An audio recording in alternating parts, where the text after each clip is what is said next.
વિવાદ સામે આવ્યો છે। મંદિર કમિટીના મેનેજર જગદીશ દવે પર આક્ષેપ કરવામાં આવ્યા છે। ડાકોર મંદિરમાં વિવાદ સર્જાયો છે। મંદિરના કર્મચારી પ્રવીણ મહંતને ગાળો બોલ્યાનો આક્ષેપ છે। કર્મચારી પ્રવીણ મહંત 35 વર્ષથી મંદિરમાં ફરજ બજાવે છે, ત્યારે યજમાનને સોનાની પ્રભાવલી અર્પણ કરતા સમયે આ ઘટના બની હતી। ત્યારે વસ્તુઓ બહાર મૂકી દેવાનું કહી જગદીશ દવેએ ગુસ્સો કર્યો। પ્રવીણ મહંતને અવારનવાર નોટિસો આપી ત્રાસ ગુજારતા હોવાનો પણ આક્ષેપ કરવામાં આવી રહ્યો છે। અગાઉ પણ જગદીશ દવેએ કર્મચારીઓને નોટિસ ફટકારી છે। મેનેજર જગદીશ દવે સામે ફરિયાદ નોંધવા માટે હાલ અરજી અપાઈ છે। મેનેજર વધુ એક વખત વિવાદમાં આવ્યા છે। વિવાદની વાત કરીએ તો મંદિરમાં કામ કરતા એક કર્મચારી અને આ કર્મચારીને વિવિધ શબ્દોમાં અને વિવિધ ગાળો આપીને વિવિધ વર્તન તેમની સાથે કર્યું છે અને તે બદલ કર્મચારી દ્વારા ડાકોર પોલીસ મથકે એક અરજી આપવામાં આવી છે।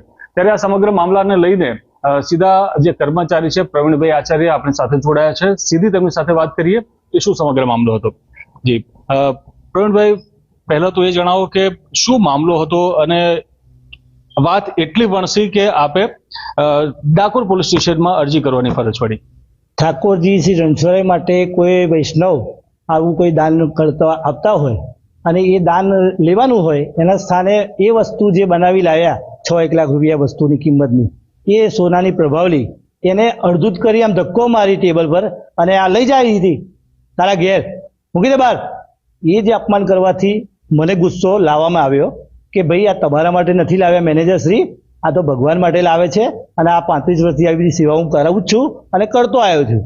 મને જે કંઈ જરૂરિયાત હું વૈષ્ણવ દ્વારા માગીને સેવાઓ લાવું છું તે અગાઉના મેનેજરો જાણે છે, પણ આ મેનેજરે આવું કૃત્ય કર્યું અને જે મને ગાળાગાળી કરી, મારા મા બેન સમાની ગાળો બોલ્યા, એ બહુ ખોટું કર્યું કહેવાય। અને મારવાની ધમકી આપી અને મારી સર્વિસ જોબ દરમિયાન માનસિક ત્રાસ આપવો અને તને હું કરી બતાવું છું તું કેવી કરું છું નોકરી। માગ એક જ વાત, આ મેનેજર માફી માગે મારી વૈષ્ણવની અને કોઈ કર્મચારી કોઈ વૈષ્ણવ સાથે ફરીવાર આવું કૃત્ય ના કરે એની નોંધ લે। તો આ હતા જે મંદિરમાં વર્ષોથી પોતાની ફરજ નિભાવે છે કર્મચારી તરીકે આચાર્ય પ્રવીણભાઈ। તેમનું સ્પષ્ટ કહેવું છે, તેમની માંગ છે કે જે તેમને અપમાનિત કરવામાં આવ્યા છે, જે ખોટા શબ્દો વાપરવામાં આવ્યા છે તે બદલ માફી માંગે તે પ્રકારની તેમની માંગ છે।